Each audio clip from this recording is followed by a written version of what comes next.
So hello, everyone, and welcome to today's public information meeting update on wildfires in the Thompson-Nicola Regional District.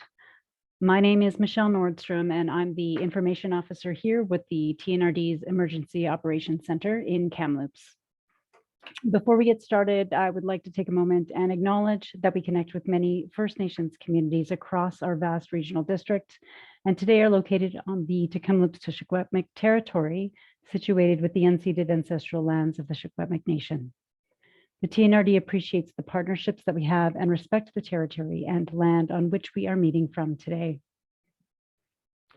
As always, a recorded meeting version of this meeting will be available to stream on demand. You can find that on our website at tnrd.ca. You can also go to our YouTube channel. If you just visit YouTube and search for the Thompson-Nicola Regional District, all of these meeting recordings are also being hosted there. And just a couple of quick notes before we get into our updates from our presenters, that all attendees who are joining us today will be muted to allow for our presenters to speak on the current wildfire situation in the region. There will be no live question and answer period at today's meeting, but today attendees are always welcome to submit questions to us in advance that we can address live during these meetings. So we do have a few of those that we will address today. Again, we're inviting those questions to come in on the tnrd.ca website, where you can submit your question to the agency you'd like to hear an answer from, and we'll bring them up at these information update meetings, which are held every few days. So please continue to submit your questions, and we thank you to everyone who has shared those with us thus far. So to start off today, we will be getting an update from BC Wildfire Service. We do have quite a lot of information to get through today. And we have several of our information officers and incident commanders from Caribou Fire Center, Kamloops Fire Center, as well as information incident commander from the Okanagan Complex to speak to us about a number of the wildfires in the region that are impacting residents. And then I will also give an update on the TNRD's current status of evacuation alerts and orders. So to start off with today, I think we're going to start with our Caribou Fire Center update, and Information Officer Madison Smith is going to speak to us on the Young Lake wildfire. Hi, thank you. Yeah, today I'll be talking to you about the Young Lake wildfire. The Young Lake wildfire is estimated to be 2,631 hectares in size and is still classified as out of control. There was increased fire behavior seen on site on Sunday night, which resulted in the fire taking an approximately 4 kilometer run to the northeast. 6 personnel were on site on Monday and Tuesday to establish structure protection in the area on properties and different structures. Yesterday, so Tuesday, air tankers also attempted to action the fire, but due to the heavy smoke in the area, they weren't able to action for safety concerns. And then today, the fire is looking really good at rank 1 and a little bit of rank 2 at the northern edge of the fire. So at the head of the fire. A structure protection specialist has been requested to go and assess properties at Egan and Sharp Lake. So that will be happening within the next few days. And so Monday, I have a bit of a wrap up of where the structure protection was put in. So Monday, crews were working at the southern tip of Young Lake. And then yesterday, 6 personnel were working 3 properties on the northern tip of the fire. So after it took that run towards the northeast, our crews went in there and were completing some structure protection setup and assessments in that area. The Caribou Fire Center is in the process of taking this fire over from the Sparks Lake Incident Management Team, and we'll be continuing to do so the next few days. That's all I have for Young Lake, and now I'd like to pass it over to my colleague Alex, who's covering the Flat Lake wildfire. Thank you, Madison. So the Flat Lake wildfire located to the east of Flat Lake is now 26,191 hectares. Yesterday, we had another successful day of planned ignitions, which were conducted on the southeast and west along the wooden transmission lines. The goal was to remove available fuels between the fire and transmission lines. Overnight, the fire did advance to Highway 97 at 83 Mile and the Green Lake Road. There were some spots that crossed the highway, but structure protection personnel and volunteer fire department were on site patrolling the area. Today, crews are working to secure that area at 83 Mile on Highway 97, north of Bullock Lake Road and towards Davis Lake. Heavy equipment will be building guard in this area, and crews along with structure protection personnel will be patrolling the transmission line. Heavy equipment is working to secure the area in the vicinity of Stormy Road, north to the 3000 road, and continue to work on guard from Gustafson Lake, connecting existing road systems. So today for the Flat Lake Wildfire, we have 82 firefighters, 53 pieces of equipment, 22 structure protection personnel on site, and then we have 14 helicopters available that are working within our complex. And the last thing to note for this is that Highway 97 does remain open, but a travel advisory is in effect in both directions. Great, thanks so much, Madison and Alex, to both of you for updating us on those two fires up in the Caribou Fire Center. We appreciate it. Next, we will be moving into an update from our Kamloops Fire Center and also a bit of an update on the Okanagan Complex and Litten Complex fires. We're going to start off with our Regional Wildfire Information Officer in the Kamloops Fire Center, Taylor McDonald, to give a bit of an update on Durand Lake, Momich Lake, and July Mountain. So if, Taylor, you can unmute your microphone and give us an update. Thanks, Michelle. Thanks. Yeah, so I'm just giving an update for some of the wildfires of note in the Kamloops Fire Center here. So just a note that we are expecting significant wind activity in the forecast for much of the fire center today. We are expecting that to persist until Thursday. So this could, impact direction and spread of current wildfires, which could potentially result in some rapid fire growth. So we're just urging everyone in the public to maintain heightened Yes, awareness. hi, Greg Jonick here. Oh, sorry. Can we just mute everyone? Sorry, Yes, Taylor, I'll just make sure that we have everybody on mute here while you continue. thanks, Michelle. Appreciate it.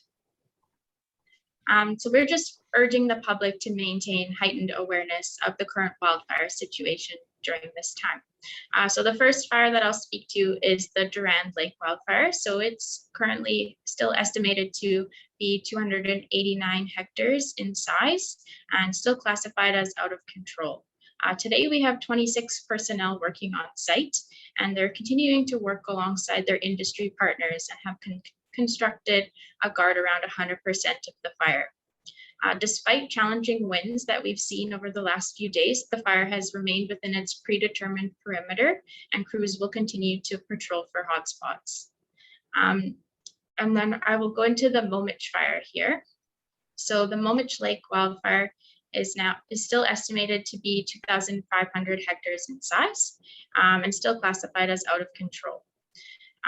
The BC Wildfire Service is monitoring the incident with support of industry, and 25 pieces of heavy equipment are working on site today. A structure protection unit is also in place and working on site. And then the last fire that I'll speak to today is the July Mountain wildfire, which is estimated to be 760 hectares in size at this time. And we have 3 personnel that are working on scene today, and they'll be working around the Murray Lake area. And we did have good overnight recoveries on this incident with lower temperatures and high relative humidity, which has helped crews in their work on site. And that's the last of the fires that I'll be speaking to today. And maybe we could go to Incident Commander Dennis Rexon of the Okanagan Complex, because I know that he has other important operational needs to attend to. Great, thanks, Taylor. So update for a couple of fires that are now within the Okanagan Complex. The first one is the Brenda Creek fire, and then we'll spin up to the White Rock Lake fire. Objectives on both of these incidents are essentially the same. That's to ensure that we're providing for the safety of responders and the public is first and foremost with these very challenging conditions with the wind front that we're seeing coming through. Following that, we're focused on structure protection and protection of core critical infrastructure, such as evacuation routes on main highway corridors, power line transmission, and drinking water considerations. Our wildfires of note are updated on a regular basis, and I'd really like to direct folks to keeping up with that. That's where our most current information is at in terms of resources and activities and actions taking place on all three incidents within the Okanagan complex. At this time on the Brenda Creek fire, we have over 40 responders working it with helicopters and heavy equipment, making good progress. We are seeing some added activity with the wind, but it's at this time not threatening our containment lines. So we'll keep our fingers crossed for the next 48 hours up there. And there is no threat at this time of it popping out and impacting the TNRD interest areas in the Pennask Lake. As we go up to the White Rock Lake area, it's a fairly large fire. It did take a bit of a run the last couple of days. It's 7,400 hectares as of last night. We are continuing to work with our industry partners in establishing containment lines, and we are seeing reinforcement options and taking them when we have them with helicopter aerial support, and where and when possible with fixed wing support as well. Those options are somewhat limited due to the terrain and the smoke drift that we're seeing in there. We are getting some ground resources assigned to it in addition to the structure protection specialists.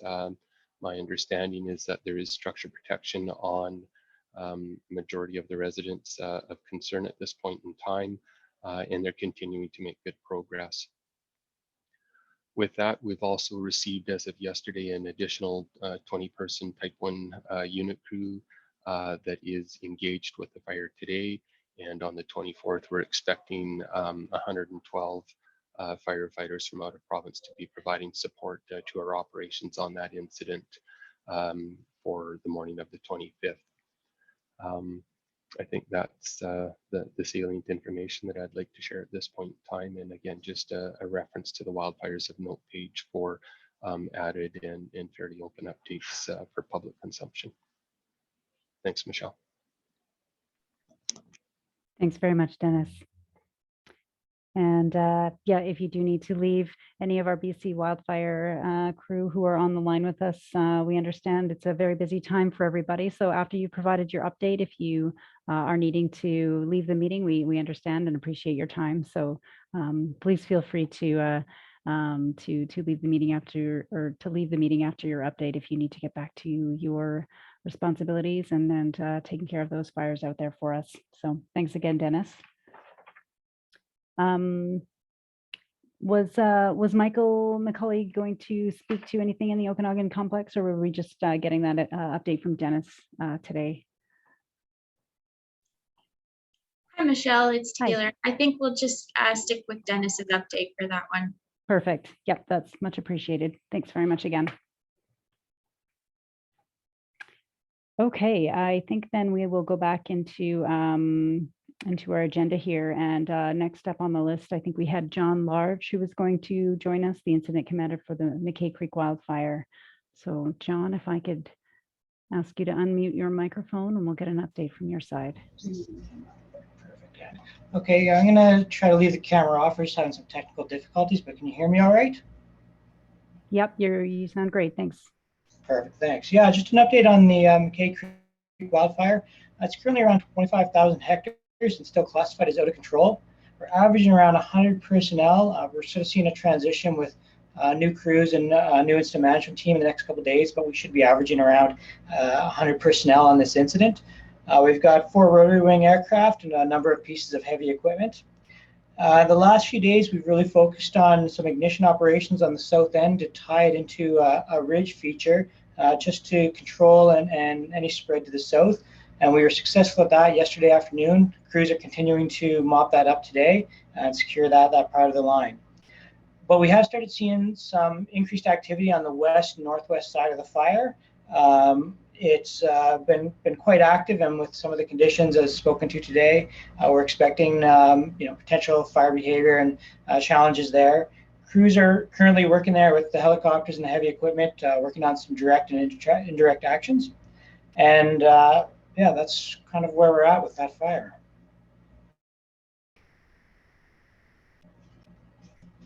Thanks so much for your update, John. And I know we had Alex Jones on the line, but I guess we'll probably just be getting our primary update from the incident commander. So we really appreciate your time. And again, if John and Alex, you need to leave the meeting now after your update, we really appreciate hearing from you, and we'll talk with you soon. So next we will go to the Sparks Lake Complex fire for the Sparks Lake and Embleton Mountain wildfires there, and hear from Forrest Tower, the information officer on that fire complex.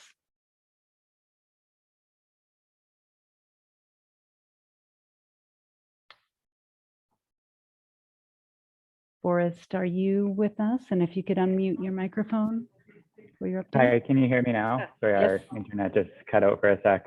Great. Yes, we can hear you now and Awesome. see you. Thanks, Forrest. Perfect. So thanks, everyone. My name is Forrest Towers. I'm the incoming information officer taking over the Sparks Lake complex.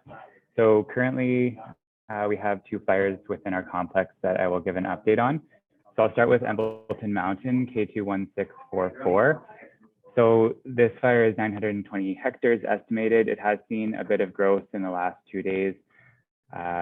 It kind of has burned down to the southern and eastern existing machine guard control line. So there was some planning for some planned ignitions to occur in that area. However, that's no longer necessary. The fire kind of did that for us. So we've had crews overnighting on the fire. And as well, it's been resourced a bit more once we saw that there was some additional fire behavior. So we still have 24-hour crews on there. They will be overnighting for the next couple of days. So far, they've successfully contained the fire to within existing machine guard and control lines. There's been a few spots over in a couple of locations, but we have helicopters bucketing, and those crews are remaining on site all the time. So they're able to get to those spots as soon as they're noticed. So it's looking optimistic at this time for keeping the fire within the current machine guard and control lines. However, I'll just echo the sentiment that's been said by a few people. We do have a severe wind warning in place right now, and that's in forecast for the next foreseeable future as well. So given that wind can often create more fire behavior than obviously without any extreme wind, there's always a chance that we do and will see some more pretty high fire behavior on both the Sparks Lake fire and on Embleton. So just as a caveat, there is also always that potential, but we have resourced it to the best of our ability with what we have within this complex. And so at this point, we're fairly confident that we'll be able to keep it within control lines. So for the rest of the information on that fire, I'll just again point people to the Wildfire of Note page. I do my best to update that as soon as I get operational information. Basically, I know that there's been some questions on how that works, but I update that as soon as I know anything from ops. It's often hard to get in touch with them with no cell service, and they're obviously doing an operational job. So I update those as frequently as I can, and as well getting perimeter maps as often as I can as well. So I'll move over to Sparks Lake, K21001. It's 47,732 hectares. It's probably a little bit bigger than that. We've been trying to get some additional mapping, just again with the smoke. It's a bit difficult to get an accurate track of it, but we are doing our best to get an updated perimeter as this new incident management team takes over. So just bear with us for a little bit. The transition period can often be just a bit bumpy with information as everything gets sorted out from the outgoing to the incoming team. So we will do our best to get updated perimeter maps. In terms of activity on the Sparks Lake fire, it's really still kind of in that northern area on the northeastern and northwestern flanks of the fire. our resourcing is mainly focused on the areas of concern in the southern perimeter of the fire, where there is, there is property and life and property at risk closer than in the northern parts of the fire. So we are resourcing as sort of priority needs come up and shuffling resources quite quickly around on this fire. So we are having resources where they're needed, and we do have a pretty good contingent of helicopter support as well on this fire. So we're resourced fairly well for this fire, and sort of long-term plan at this point is to really secure the southern part of the fire as our anchor point, and then that allows us to start working up the flanks of the fire like we would action most fires.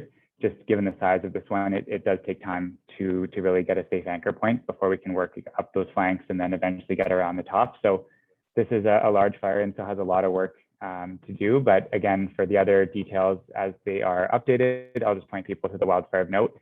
My information has also been updated on there. So I have a cell number that's different than the previous information officers, and as well the email will stay the same. So those are all updated on the Wildfire of Note page. So I will leave it with that. If there's any other questions or anything, just contact me through those methods and I'll get back to you as soon as possible. So hand it back over to you, Michelle. Thanks. Thanks very much, Forrest. We appreciate your update.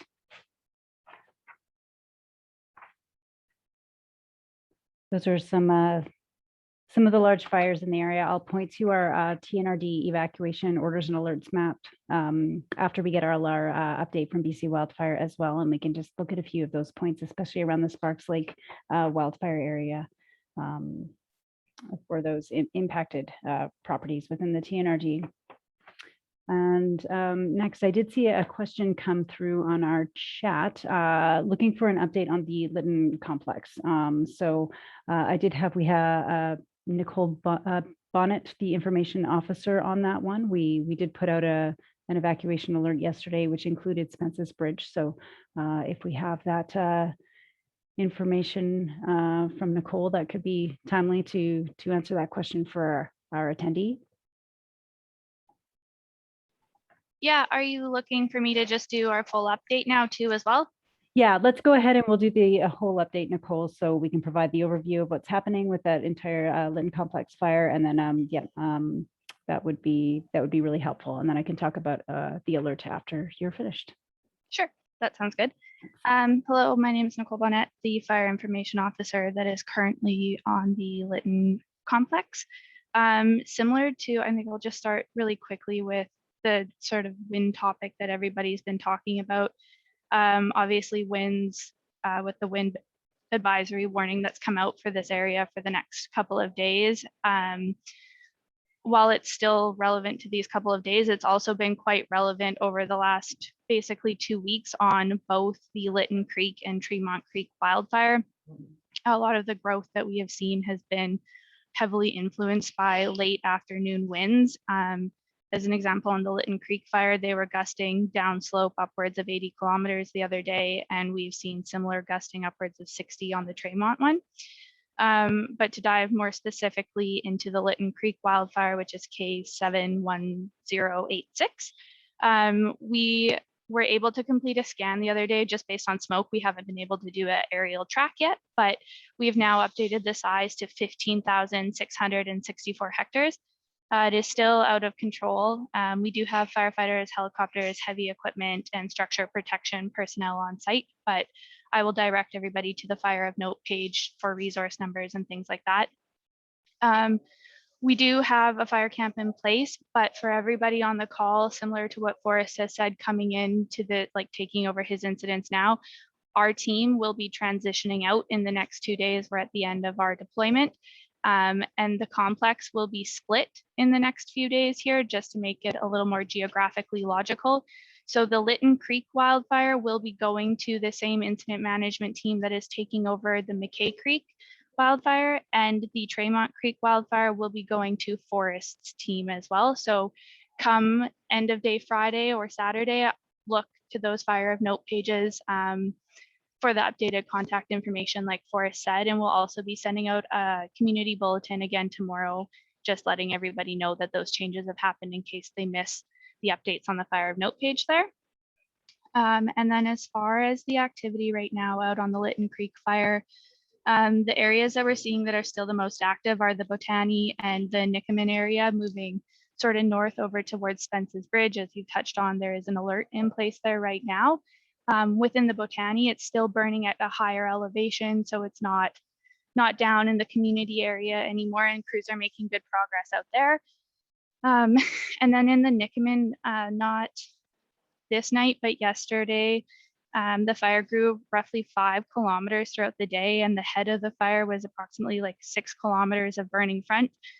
So those winds are really impacting the fire activity and fire growth. And with that wind advisory for the area, we're expecting to see additional growth, especially with the topography. It is quite steep in there on the slopes, but we do still have structure protection out working in the area along with our crews, and they're still doing patrols and working overnight with the structure apparatus. And we have a retardant pit that's been set up there, and the helicopters have been dropping some retardant lines to help further secure the communities in the area. And then moving on to the Tremont Creek wildfire, which is K21849.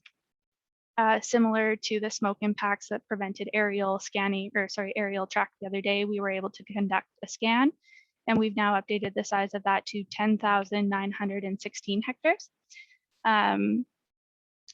Again, this is the one that will be going over to Forest team. So Forest will be your contact moving forward after Friday, just to keep pushing that for everybody so nobody feels like they're missing out. We've had some challenges in the late afternoons with the wind and fire activity, fire behavior really increasing. It's been a pretty common occurrence that we've had to pull back crews, heavy equipment, and response personnel to safety, just so they're not in the way when the fire activity really picks up. And a good example of that would be that we had the fire spot over Barnes Lake Road the other day. So that fire activity it's really getting aggressive in the late afternoon, but we also have a lot of personnel and helicopters out on site that are monitoring and responding in areas where it is safe to do so. We are very aware that there is a rail tie yard in the area. So structure personnel have really been, structure protection personnel have really been focusing on that. Just as the fire edge is kind of moving down towards that area, we want to make sure we can do everything we can to keep the fire out of that rail tie yard. And other than that, the crews this afternoon have been working on, this morning have been working on doing some small scale planned ignitions just to remove the areas of unburnt fuel between the fire perimeter and Barnes Lake Road in the actual Barnes Lake area. Just because with the winds, the way they've been coming up in the afternoon has really been pushing the fire out one way. And so we want to make sure that we can control that so that it doesn't come back around and spot across the road there again. And then we have personnel still working overnight. It is a sustained 24-hour response at this point. And so they're working with the Ashcroft Fire Department, structure protection, and crews overnight doing patrols, working with heavy equipment to put in additional control lines and machine guard. And the overnight crews are also doing some burning to secure those lines where it makes sense.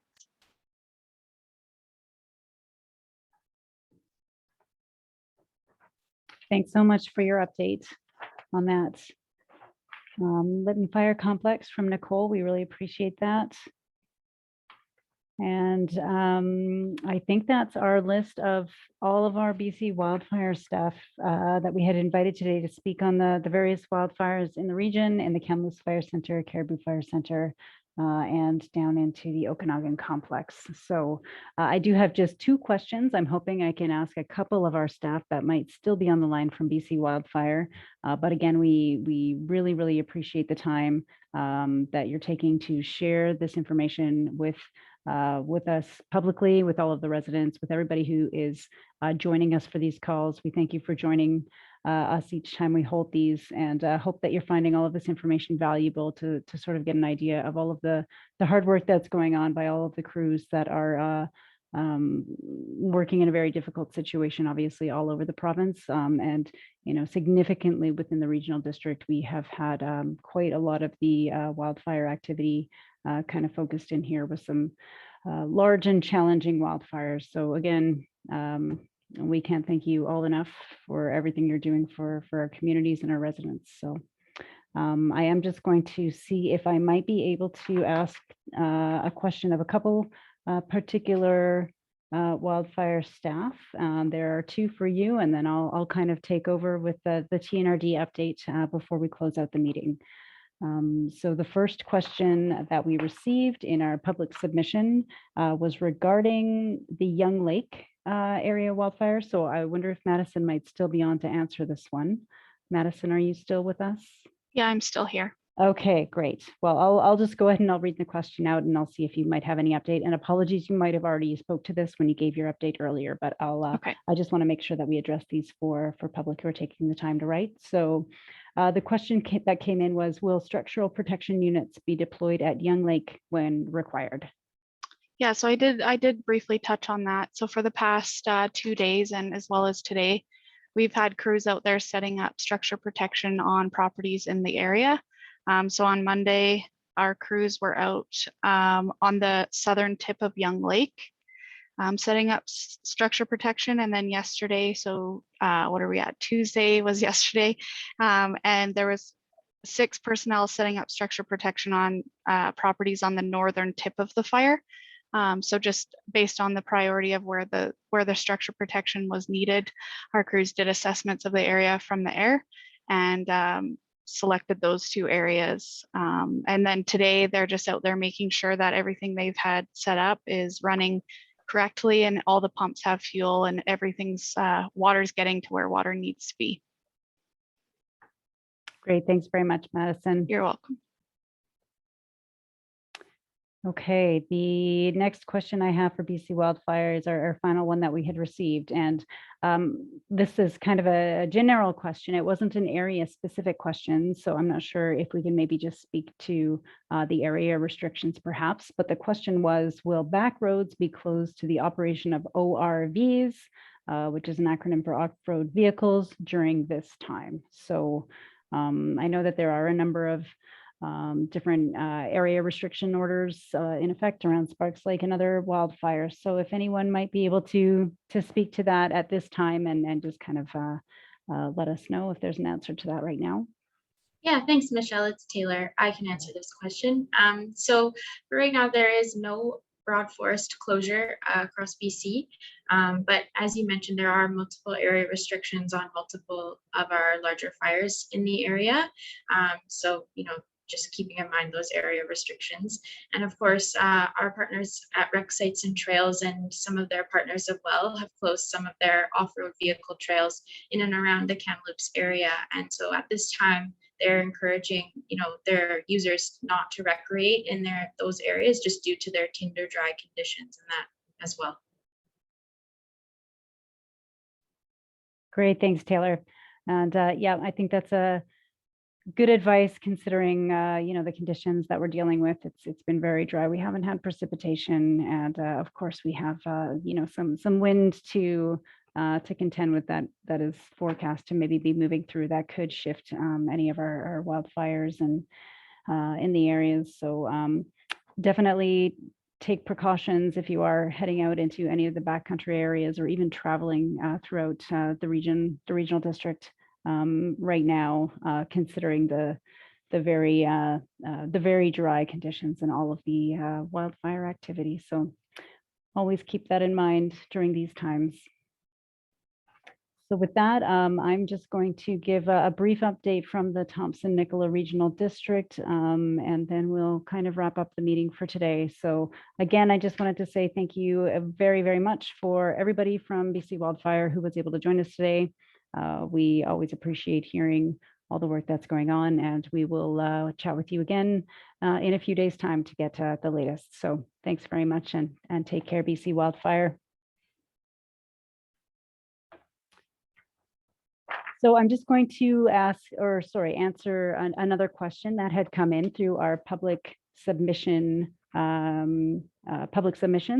Again, for these types of public information update meetings, if you visit our website, tnrd.ca, we have a information page set up all about our 2021 wildfire situation. There are links to these video recordings, so you can go back and see any of the previous video updates that we have done. And there is a link for submitting a question to us. So please We encourage everybody to use that. If you have something specific you'd like us to hear, answer live during these calls. Or if you do have anything more urgent or very specific to your unique situation, if you have been impacted or have questions for us, please always call us at our Emergency Operations Center. We're currently active 7 days a week from approximately 8 a.m. to 8 p.m. And those hours will fluctuate as required. We're often working later these days due to as you heard from BC Wildfire, sort of later in the day and evenings, there's some challenges with the conditions where they might need to be kind of pulling back from action. And then we do have concerns for communities that may be nearby those wildfires. So sometimes later in the evenings, especially this week, we have been issuing evacuation orders and alerts into the evening. So I'll give that number to you here as well. It'll always be posted on our recordings of these update meetings and found on our website. But for those of you listening today, if you wanted to give us a call right now, you could. We are here. You can reach us at 250-377-7188 or toll free from anywhere in BC. If you're outside the area, please call us at 1-866-377-7188. So the final question I will answer today from our public submissions is regarding access to Litten. So we have been speaking with many of the residents who remain on evacuation order from the village of Litten due to the devastating wildfire that tore through there. It's been a few weeks now, so we understand that everybody is kind of eager to take those next steps and know what's going to happen for them in that community. So I just wanted to give a really brief update. And there is an emergency operations center specifically being set up within Litten for those residents. So we, we're aware that they're kind of getting all of the individuals to support that EOC in place. And I expect we'll kind of hear the official public update that they're ready to share that information and contact information with everybody very soon. So as soon as we have word from the Litten Emergency Operations Center on their activation and ready to kind of support public questions, we will share that. As the TNRD had actively kind of stepped in to help support that community as everybody was obviously evacuated from there and is kind of looking to know what will happen next. So as soon as we have that will be available on our website. Also, the Litten website is active as well. So as they have more information to share with the public, that will be a great resource to check on, as there will kind of be a handoff from the Thompson-Nicola Regional District supporting that community to it being a Village of Litten response. And they'll have all of the different agencies in there to help everyone process and go back to the communities and find out what to do next there. So I know that this particular resident was looking for an estimate on when they can return, and I expect we'll also hear about that in the near future. But at this time, I don't know exactly when the order will be lifted for the community of Litten.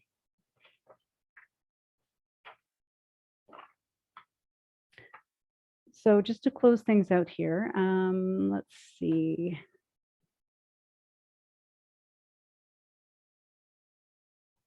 I'm just going to share my screen with everybody so I can just show you a bit of the updates on the evacuation status in the Thompson-Nicola Regional District. So bear with me here for a moment.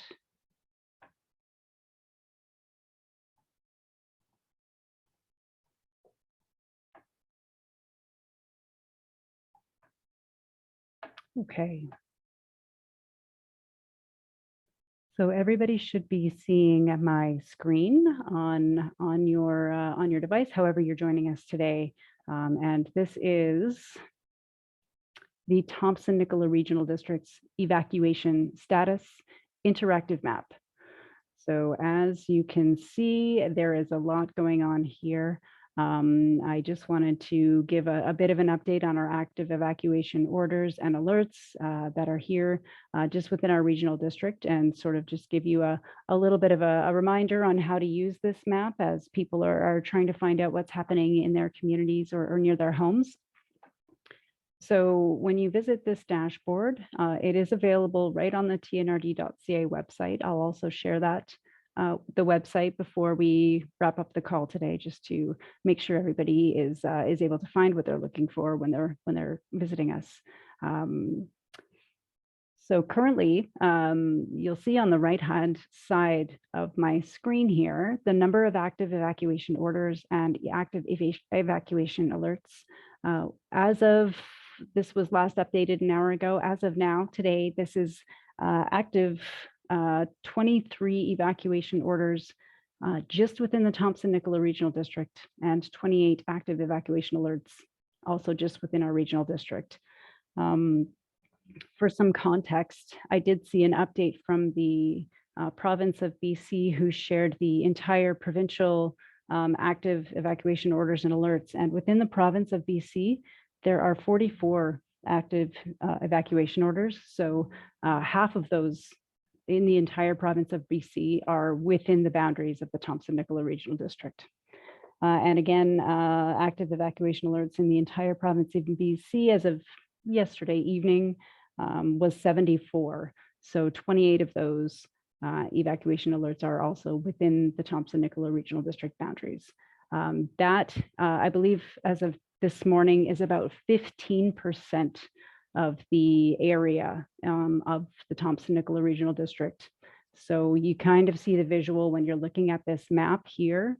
This black outline that goes all the way up north past Wells Gray and all the way down south here is the boundary of the Thompson-Nicola region, and all of the orange and red transparent shapes here are showing where those evacuation orders and alerts are.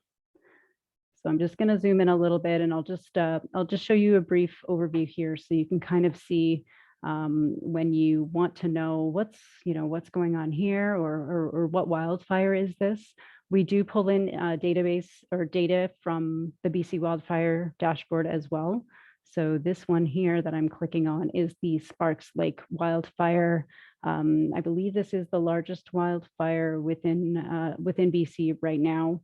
So as you can see, when you click on it, it shows you kind of the most updated information that we're pulling in. So it's showing at 49,965 hectares. It is a fire of note, of course. And you can view more information. This will take you right to BC Wildfire, so you can get some of that information that our information officers and incident commanders from BC Wildfire were talking about earlier, to make sure, if you want the most current information to be visiting their website. You can also link directly to the Wildfire website when you're visiting the TNRD site. If you're looking for specific information on an evacuation order, you can click outside the wildfire. So the fire will show you the whole fire boundary. So that's what highlights right there when I clicked on it. So you can see the spread and the boundary of that wildfire. And then if you clicked outside of it onto one of these other shapes, you'll see that this is a large evacuation order that we have issued due to that wildfire. And you can link to the actual order document that was issued for that one. And that one has been active for quite some time. That was issued in June on the 28th, and it still remains in the area. So a number of these orders and alerts, we have been having a lot of questions coming into our Emergency Operations Center, asking when they may be lifted and when people might be able to return home. So, we understand that everybody wants to sort of see what's back home, or they might know if they've heard from other people in the area what things might look like. But at this time, we're really trying to urge people that if there is an active evacuation order in your area, that means you must remain out of the area. Or when we do issue that order, that means you must leave immediately. It's a matter of safety for everybody, and it could be a very serious situation for people with the heightened activity that we've been hearing from wildfires happening out in these areas. These very large fires, the Sparks Lake one, they're growing at just about every day. They're getting larger. They're growing in different directions. So when there is an order in there, it's there for a reason, and it will remain until we are recommended that it's sort of time that we might be able to lift it up to an alert or rescind and say the area is clear for travel. But at this time, we really can't estimate too much on any of these areas when an order or an alert might be lifted, especially due to, we're hearing from Wildfire and Environment Canada, the wind patterns and things like that are moving through the entire area and much of the province. So that is definitely concerning. We want to make sure that people are staying out of harm's way and being very vigilant about traveling through the region and of course the rest of the province as well. But there have been some significant impacts within the regional district, including some highway travel that's being impacted by wildfires and the need to have different action on areas and restrict people from travel. So if you are doing any travel throughout the region, please check into Drive BC so you can see if there's anywhere that you might need to detour or that if anything is going to impact your route as you're coming through. So I won't go through all of the map. I just wanted to make sure this was shared, and then I'll just switch over to our TNRD website as well.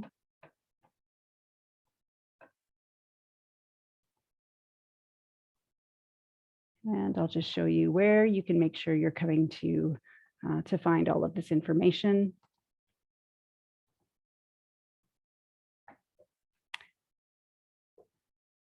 So now you should be seeing the screen for the Thompson-Nicola Regional District website, which is tnrd.ca. If you're ever wondering if you're under alert, if you're under order, we know there's a lot of information right now. Regional district is a large area. Some places are remote and rural. We describe them by electoral area, which may not be familiar to everybody. So if you are wondering, the map is a great resource because it's very visual. You can kind of see the area instead of needing to know kind of exactly where it is. You can even use it and type in your address and find exactly what you're looking for. And it'll also show on that evacuation status dashboard if your property that you've inputted has an active alert or order on there. So if you're finding any of the information hard to interpret or aren't too sure if that is something that is impacting a property in the region that you have interest in, I recommend trying out the map, putting in your property address, or give us a call at the Emergency Operations Center, and our staff will be happy to look into it for you. Just give us a call and let us know where you are or what address you have questions about, and we'll help you find out if there's anything that we need to inform you about. But for those who want to kind of get an idea of what's happening, you just want to have a look, please visit our website. We are updating this as frequently as we're getting the information as well. We unfortunately have been putting out a number of orders and alerts just about every day. I'm pretty sure it has been every day. And you can see those when you visit our website, either at the top here, we've got the red and the orange to show if there's an alert or an order in a variety of areas. If you click there, for example, I clicked on evacuation orders, you'll see a list of all of the different orders and the date and time that they were posted. So even if you're not exactly sure the name of the wildfire or the electoral area, but you kind of have an idea of when something might have been announced. This might really help you just by looking when it was posted and what type of alert it was. If you go to the evacuation alerts, you get the same sort of information. So again, an evacuation alert is issued when there is a potential threat to people and structures in an area. An alert is issued to make sure that you are ready in the event that there's a possible evacuation order issued. So an alert is generally there's a concern that there may be fire that could impact a property that we have identified. It doesn't mean you have to leave. It's not an evacuation order. It is an evacuation alert to help you be ready for a time where there may be a heightened concern, and we might have to change that alert into an order. An evacuation order does mean that you must leave the area immediately. We can't stress that enough to be sure that people are taking it seriously when there's an evacuation order lifted or issued, and are able to leave the area safely when it's ordered, so that we know that there aren't going to be any any concerns for personal safety and everything like that. So an order is a very significant thing. We certainly don't issue them unless there is that type of a threat and concern. So please just be aware that there is a difference between an evacuation alert and an evacuation order. They do mean different things. If you would like to learn more, we do have information as well on our website here, where you can kind of learn about the difference between an evacuation alert and an evacuation order. So I won't go into too much more on our website. There's quite a lot of information on here. If you are wondering what's happening in your area, or if you would like some information on preparedness for the potential for an evacuation in your home, please check our website or give us a call. And again, we are active in the EOC 7 days a week, and we're happy to talk with you and help you find what you're looking for.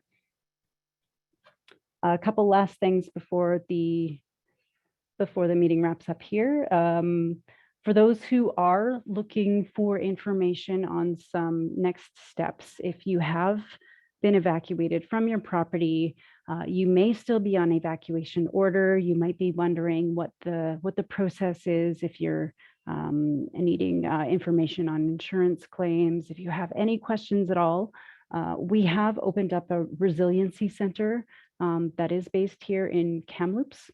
The Resiliency Center is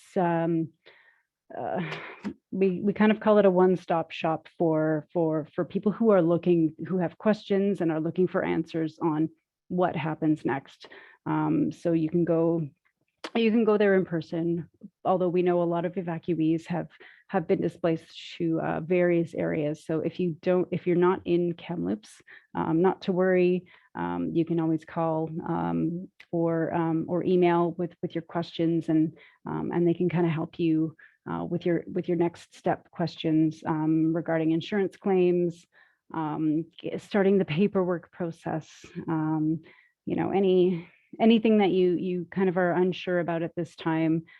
This is a support service that we've set up to help anyone who is looking to kind of know what to do next. And we know it's going to be quite a long road for a number of people in terms of things. So this is a support that we have in place. I'll share that information in the video post of the video recording post. So you can find that. You can also find it on our website as well. So with that, we are coming in on about an hour here, which was our time slotted for the update today. I think we did have a couple of questions in our chat. If I could ask those attendees with questions to give us a call or submit them via our question link on the website for these update meetings. We'd be happy to either just talk with you in person or answer the question live at our next update meeting.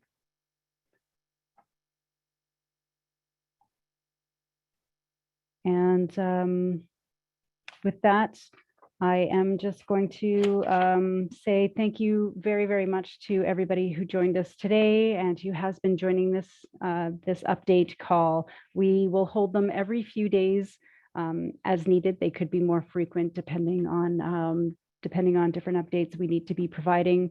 We understand there's a lot of information here.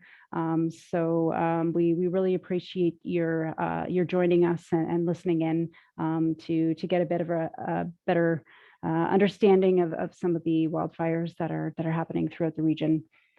Again, please contact us at the Emergency Operations Center if you want to give us, if you have any questions for us, 250-377-7188. We look forward to answering any of the questions that you might have at our next information update and providing you with further information as it comes regarding the Litten Emergency Operations Center as well. So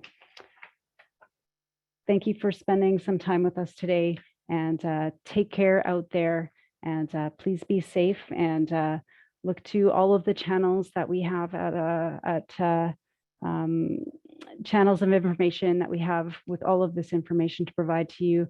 BC Wildfire, the Thompson-Nicola Regional District website, your local government, such as City of Kamloops or First Nation, and Drive BC if you are traveling throughout, to make sure that you're not going to be too sidelined by any potential road closures that we know are throughout the region in various places.